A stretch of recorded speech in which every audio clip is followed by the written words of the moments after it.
Hello बच्चों, आज हम लोग कक्षा 12 के पाठ 17 के प्रश्न उत्तर करेंगे। पाठ का नाम है शिरीष के फूल और इसके लेखक हैं हजारी प्रसाद द्विवेदी। पाठ की व्याख्या हम पढ़ चुके हैं।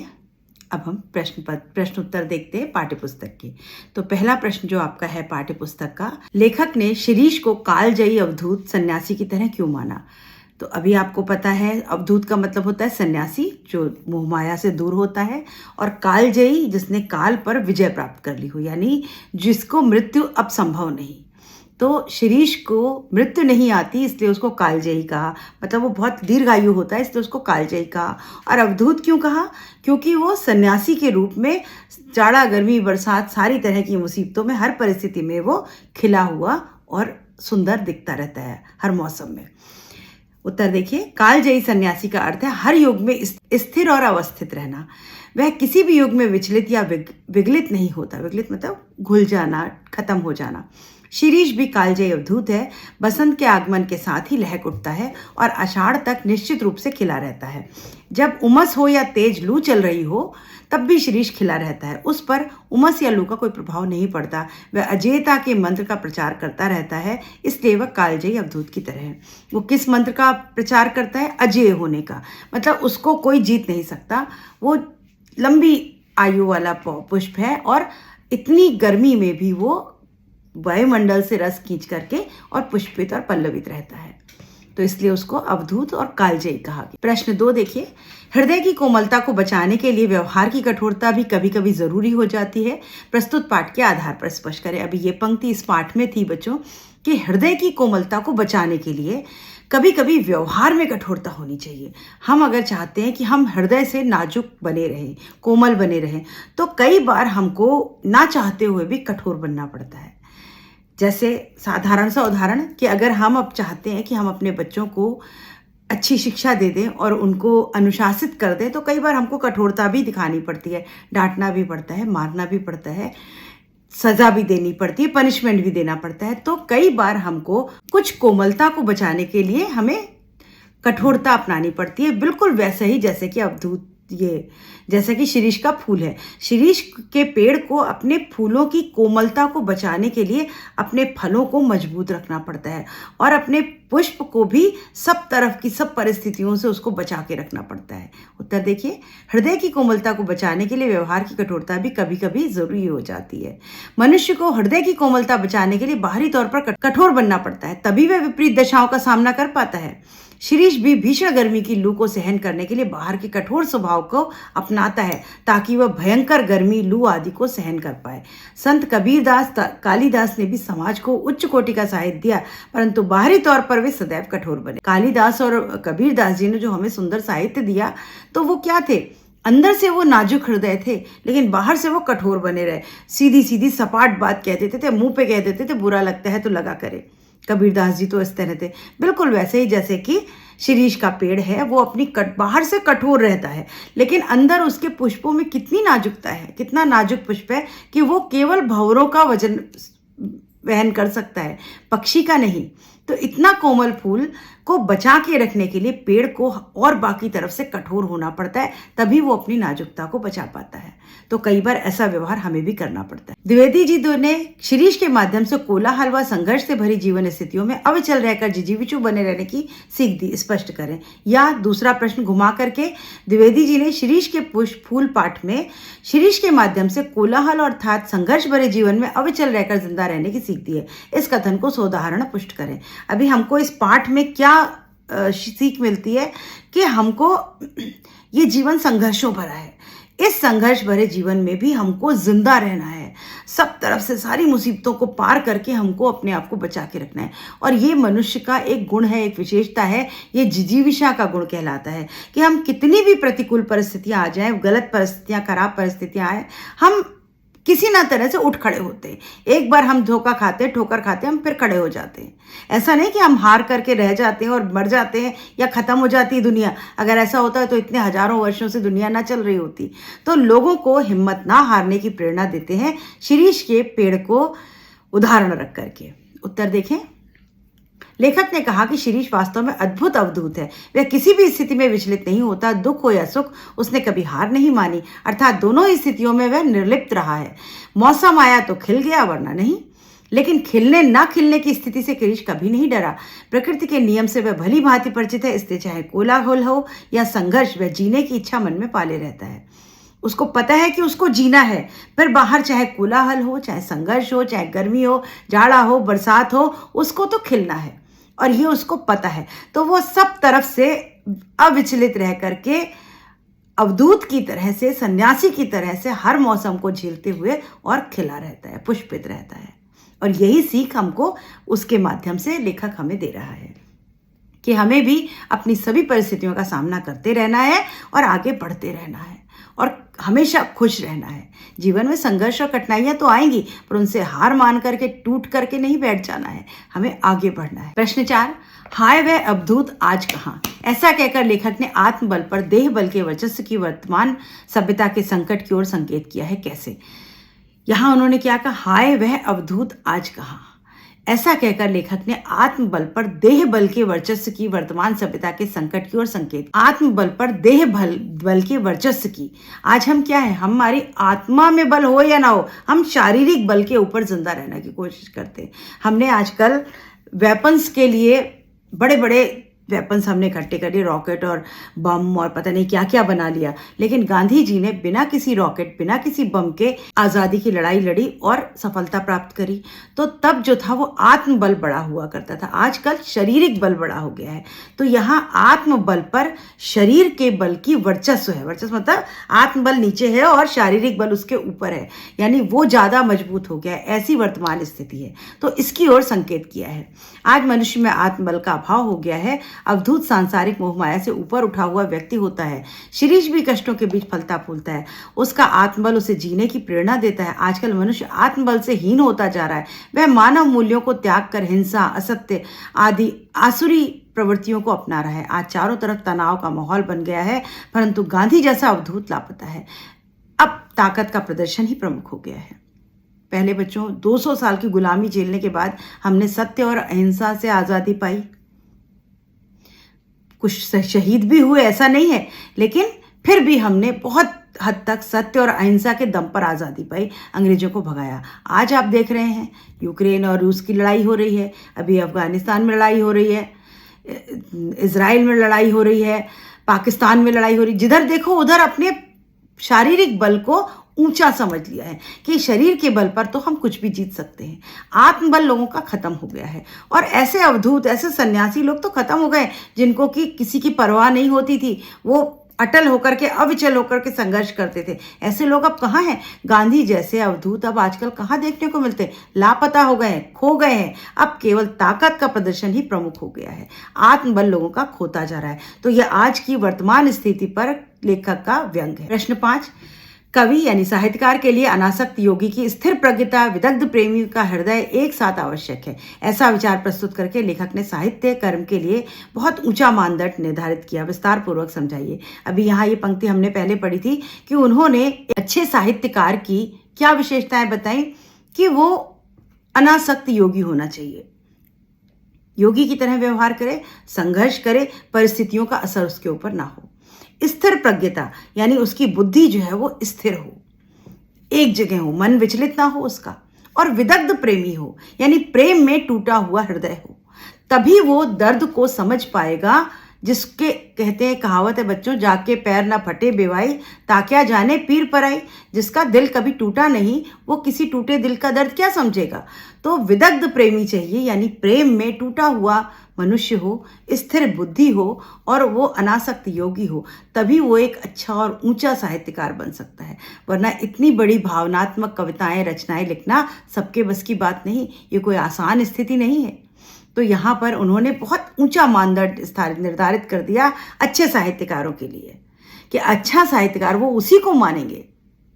जैसे कि वो कर्नाटक की राजकुमारी ने कहा कि उसको केवल 3 को ही वो कवि मानती है, ब्रह्मा, वाल्मीकि और व्यास। केवल इन्हीं 3 को वो कवि मानती, क्योंकि ये उच्च कोटि के कवि थे, बाकी और कवि या साहित्यकार कुछ नहीं है। तो इतनी मिनिमम रिक्वायरमेंट है कवि और साहित्यकार बनने के लिए। तो ये ऊंचे मानदंड हमारे हजारी प्रसाद द्विवेदी जी ने निर्धारित किए कि अच्छा साहित्यकार बनना है तो अनासक्त योगी होना पड़ेगा, स्थिर प्रज्ञा यानी स्थिर बुद्धि होनी चाहिए और हृदय प्रेम में जला हुआ होना चाहिए। उत्तर देखिए, कवि या साहित्यकार के लिए अनासक्त योगी जैसी स्थिर प्रज्ञता होनी चाहिए, क्योंकि इसी के आधार पर वह निष्पक्ष और सार्थक काव्य की रचना कर सकता है। वह निष्पक्ष भाव से किसी जाति, लिंग, धर्म या विचारधारा विशेष को प्रश्रय न दे। जो कुछ समाज के लिए उपयोगी हो सकता है उसी का चित्रण करे। साथ ही उसमें विदग्ध प्रेमी का सा हृदय भी होना चाहिए, क्योंकि केवल स्थिर प्रज्ञ होकर कालजयी साहित्य नहीं रचा जा सकता। यदि मन में वियोग की विदग्धता, हृदय की भावना नहीं होगी तो कोमल भाव अपने आप साहित्य में निरूपित हो जाएंगे। इसीलिए दोनों स्थितियों का होना अनिवार्य है। प्रश्न 6, सर्वग्रासी काल की मार से बचते हुए वही दीर्घजीवी हो सकता है जिसने अपने व्यवहार में जड़ता छोड़कर नित बदल रही परिस्थितियों में निरंतर अपनी गतिशीलता बनाए रखी। पाठ के आधार पर स्पष्ट कीजिए। अभी यहाँ पर क्या कहा लेखक ने कि सर्वग्रासी काल यानी मृत्यु का चाबुक बराबर चल रहा है और उसकी मार से अगर बचना चाहते हो, वैसे तो बचोगे नहीं, जो कमजोर होते हैं वो तो मारे जाते हैं, जो थोड़े मजबूत होते हैं वो बच जाते हैं, थोड़ा देर में मारे जाते हैं। और अगर उसकी मार से थोड़ा बहुत बचना चाहते हो तो क्या करना पड़ेगा? जड़ता छोड़ देनी पड़ेगी। जड़ता मतलब एक जगह पर स्थिर हो जाना, एक जगह पर टिके रहना छोड़ देना पड़ेगा। तुमको निरंतर बदलती परिस्थिति के समान बदलना पड़ेगा। अगर नहीं बदलोगे, गतिशीलता नहीं बनाओगे तो मारे जाओगे। जैसे बच्चों कोरोना आया तो कोरोना में क्या हुआ? हम घर से बाहर नहीं निकल पाए और हमने अगर अपने आप को जड़ बना लिया होता, हम घरों में बंद हो गए होते तो क्या हम तरक्की कर पाते? हम घरों में बंद जरूर होना पड़ा मजबूरीवश, लेकिन हमने अपने रास्ते ढूंढ लिए, हमने गतिशीलता बना ली, हमने घर बैठकर पढ़ाई करी, हमने घर बैठकर एग्जाम दे, हमने घर बैठ कर के व्यवसाय किए। तब आज हम नई चीजें हमने डेवलप करी। आजकल वर्क फ्रॉम होम कोरोना के बाद से ही शुरू हुआ और कितना पैसा बचा सरकार का। तो हम कितनी भी कोई भी परिस्थिति आ जाए, निरंतर हमको गतिशील होना है, अपनी जगह पर अड़े नहीं रहना, जड़ नहीं होना, तभी हम उस सर्वग्रासी काल की मार से बच सकते हैं। देखिए, लेखक का मानना है कि काल की मार से बचते हुए वह दीर्घजीवी हो सकता है जिसने अपने व्यवहार में जड़ता छोड़कर नित बदलती राह में स्थितियों में निरंतर अपनी गतिशीलता बनाए रखी है। समय परिवर्तनशील है, हर युग में नई व्यवस्थाएं जन्म लेती हैं। नएपन के कारण पुराना अप्रासंगिक हो जाता है। जब नया कुछ आता है तो पुराना बेकार हो जाता है, ऑब्सोलीट हो जाता है और धीरे धीरे वह मुख्य परिदृश्य से हट जाता है और गायब हो जाता है। मनुष्य को चाहिए कि वह बदलती परिस्थितियों के अनुसार स्वयं को बदल ले।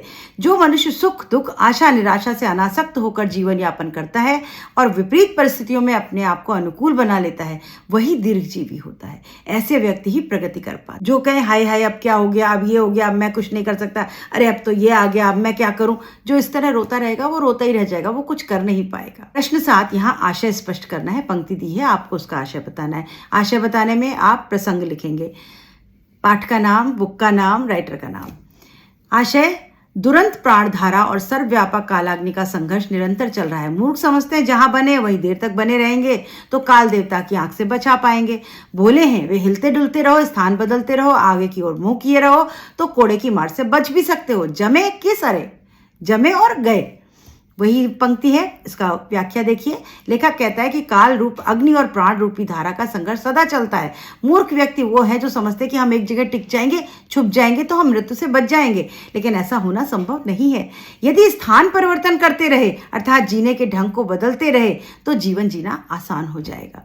जीवन के उस ढर्रे पर चलोगे तो समझोगे आपका जीवन नीरस हो गया। पुराने ढर्रों पर चलते रहोगे तो जीवन बेकार हो जाएगा। नहीं, पहले चिट्ठी पत्री लिखी जाती थी बच्चों, आज तो फोन है। अगर पुराने लोग पहले अड़े रहते थे कि नहीं हम नहीं लेंगे, हमसे ये इस्तेमाल नहीं होता, हमें नहीं आता, लेकिन धीरे धीरे सब बदलने लग गए। नहीं बदलोगे तो आगे की आधुनिक चीजों के लाभ से दूर रह जाओगे। तो हमें परिस्थितियों के अनुसार बदलना पड़ता है और जो बदलता है उसके लिए जीवन आसान हो जाता है। जीवन को एक ही ढर्रे पर चलाओगे तो समझो आपका जीवन नीरस जीवन का अर्थ है मर जाना। जिस जीवन में कोई रस नहीं वो मृत्यु के समान है। अतः गतिशीलता बहुत जरूरी है। दूसरी पंक्ति, जो कभी अनासक्त नहीं रह सका वो फक्कड़ नहीं बन सका। जो किए कराए का लेखा जोखा मिलाने में उलझ गया वो भी क्या कवि है। मैं कहता हूं कि कवि बनना है मेरे दोस्त तो फक्कड़ बनो। अब ये हजारी प्रसाद द्विवेदी की सोच है। लेखक का मानना है कि कवि बनने के लिए फक्कड़ होना जरूरी। फक्कड़ मतलब जिसको कोई चिंता ना हो, अपने में मस्त रहने वाला। जिस कवि ने निरपेक्ष और अनासक्त भाव नहीं होते वो श्रेष्ठ कवि नहीं बन सकता। कवि को किसी भी जाति, किसी भी धर्म, किसी भी भाषा, किसी भी के लिए भी कोई मन में अलग से विशेष भाव नहीं होने चाहिए। सबको एक बराबर समझ करके वो अगर काव्य लिखेगा तभी उसकी कविता सबके लिए होगी। जो कवि पहले से लिखी चली आ रही परंपरा को ही काव्य में अपनाते हैं वह भी कवि नहीं है। कबीर फक्कड़ थे इसलिए कालजयी कवि बन गए। अतः कवि बनना है तो फक्कड़पन को ग्रहण करते रहो। अभी जो एक रास्ता चला रहा है बस उस पर नाक की सीध में चलते चले जाओ, लकीर पीटते रहो, ये सब मुहावरे हैं बच्चों। तो ऐसे लोग जो होते हैं वो कभी मशहूर नहीं होते, प्रसिद्ध नहीं होते, अच्छे नहीं बन पाते। हमको हमेशा कुछ नया करना पड़ता है, कुछ नए आविष्कार करने पड़ते हैं, कुछ नया हर एरिया में, हर क्षेत्र में हमको कुछ नवीन लाना पड़ता है, तभी हम खड़े रह पाएंगे। वही पुराना चलता रहा सदियों पुराना तो हम आगे नहीं बढ़ पाएंगे, हम विकास नहीं पाएंगे। तो कवि को फक्कड़ होना जरूरी है, बेबाक होना जरूरी है और कुछ नया करते रहना है। पुरानी चीजों को पकड़ के नहीं रखना है, रूढ़िवादिता को छोड़ देना है, आगे बढ़ना है। फल हो या पेड़, वह अपने आप में समाप्त नहीं है, वह किसी अन्य वस्तु को दिखाने के लिए उठी हुई उंगली है, वह इशारा है। ये किसके लिए कहा? शिरीष के फूल के लिए। लेखक के कहने का आशय है कि अंतिम परिणाम का अर्थ समाप्त होना नहीं, जो यह समझता है वह निराबुद्धू है। फल हो या पेड़, वह यही बताते हैं कि संघर्ष की प्रक्रिया बहुत लंबी होती है, इसी प्रक्रिया से गुजरकर सफलता रूपी परिणाम मिलते हैं। आपने कोई दरवाजा देखा और सोचा ये बहुत सुंदर है तो मतलब अंदर भी सुंदर होगा, अंदर जाके क्या करेंगे? तो ऐसी सोच से आप आगे नहीं बढ़ सकते। हम कोई भी चीज़ हमें अपने आप में समाप्त नहीं होती, वो इशारा करती कि अरे अभी अंदर जाओ, अभी बहुत कुछ देखने को मिलेगा। तो हर चीज़ आगे उठी हुई उंगली है, वो इशारा है कि आगे बढ़ो और अभी प्रक्रिया बहुत लंबी है, इससे गुजर करके ही परिणाम मिलेगा तुमको। आपका पहला फर्स्ट टर्म टेस्ट में आपने 40 आउट ऑफ 40 लिया, आप सोचे अब तो मैं तैयार हूँ, तो मेरा तैयारी है। ये केवल अभी ट्रेलर है, पिक्चर तो बाकी है मेरे दोस्त। तो अभी आपको और मेहनत करनी है, बाकी के सारे टेस्ट देने, तब जाकर के बोर्ड परीक्षा में नंबर आएंगे। तो जो पहली चीज़ है, कोई भी चीज़ अपने आप में समाप्त नहीं होती, वो इशारा करती है कि अभी आगे लॉन्ग वे टू गो। 8 के आसपास में कुछ प्रश्न है बच्चों, उनको देखिए। शिरीष के पुष्प को शीत पुष्प भी कहा जाता है, इसको शीत पुष्प। ज्येष्ठ मक की प्रचंड गर्मी में फूले फैलने वाला फूल को शीत पुष्प की संज्ञा किस आधार पर दी? अभी जो फूल गर्मी में खिलता है उसको शीत पुष्प क्यों कहा गया? जाड़े का पुष्प क्यों कहा गया? लेखक ने शिरीष पुष्प को शीत पुष्प कहा क्योंकि जेठ की गर्मी भयंकर गर्मी होती है, उसके बावजूद शिरीष के पुष्प खिले रहते हैं। गर्मी की मार झेलकर भी ये पुष्प ठंडे बने रहते हैं। गर्मी के मौसम में खिले ये पुष्प दर्शक को ठंडक का एहसास कराते हैं। ये गर्मी में भी शीतलता प्रदान करते हैं। इस विशेषता के कारण इन्हें शीत पुष्प की संज्ञा दी गई है। गर्मी में भी जो खिला हुआ है और उनको देखकर आंखें ठंडी हो जाती है, मन तृप्त हो जाता है, इसलिए इनको शीत पुष्प की संज्ञा दी गई है। कोमल और कठोर दोनों भाव किस प्रकार गांधी जी के व्यक्तित्व की विशेषता बन गए? गांधी जी को कोमल और कठोर क्यों कहा गया? गांधी जी सदैव अहिंसावादी रहे, यानी वो कोमल थे, कठोर होते तो मारकाट मचाते। दया, धर्म, करुणा, परोपकार, सहिष्णुता आदि भाव उनके व्यक्तित्व की कोमलता को प्रस्तुत करते हैं। वे जीवन भर अहिंसा का संदेश देते रहे, लेकिन उनके व्यक्तित्व में कठोर भाव भी थे। कहने का आशय है कि सच्चाई के प्रबल समर्थक थे और जो कोई व्यक्ति उनके सामने झूठ बोलने का प्रयास करते थे उसका वो विरोध करते थे। कुछ भी गलत हुआ उन्होंने उसका विरोध किया, तो वो कठोर भी थे और सहृदय व्यक्ति थे।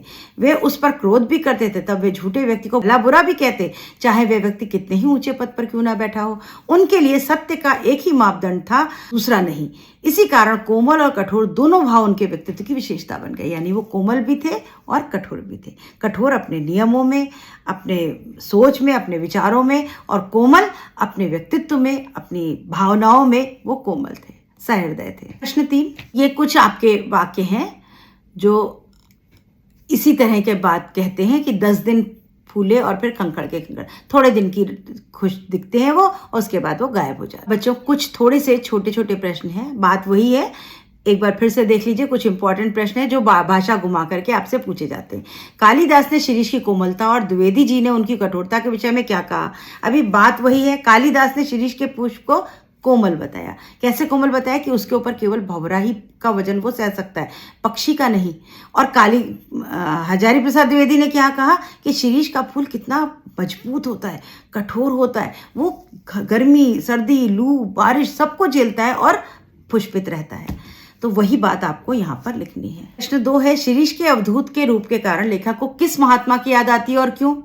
उनको देख करके महात्मा गांधी की याद आती। क्यों? क्योंकि उनमें भी वही दोनों गुण थे, कठोरता भी थी और कोमलता भी थी। और वो कैसे थे? सन्यासी थे, अवधूत थे, उनको दुनिया से कोई मतलब नहीं, अपनी राह पर चलने वाले थे वो। और उन्होंने उसी अपनी राह पर चलकर, सत्य और अहिंसा की राह पर चलकर हमें आज़ादी दिलाने में हमारी मदद करी है। शिरीष की 3 ऐसी विशेषताओं का उल्लेख कीजिए जिसके कारण आचार्य हजारी प्रसाद द्विवेदी ने उसे कालजयी अवधूत कहा। कालजयी, जिसकी की मृत्यु ना हो, ऐसी कोई 3 विशेषताएं बता देनी है। वह सन्यासी की तरह कठोर मौसम में जिंदा रहता है, कठिन मौसम में भी वो जिंदा रहता है, इसलिए वो कालजयी है। वह भीषण गर्मी में भी फूलों से लदा रहता है और अपनी कोमलता को, मधुरता को बनाए रखता है, इसलिए वो कालजयी है। वह कठिन परिस्थितियों में भी घुटने नहीं थे, हार नहीं मानता, बराबर खिला रहता है। वायुमंडल से नमी सोख लेता है वो जब कहीं नहीं मिलती, तो इसलिए वो कालजयी है। वह सन्यासी की तरह हर परिस्थिति में भी मस्त खुशबू देता हुआ फूल जो है वो खिला रहता है, तो वो कालजयी है। तो आप यहाँ 2-3 बातें लिख सकते हैं। लेखक ने शिरीष के माध्यम से किस द्वंद्व को व्यक्त किया? द्वंद्व, लड़ाई, किस झगड़े को, किस दोहरी बात को व्यक्त किया है? शिरीष का पुष्प कोमल है और फल जो है वो कठोर है।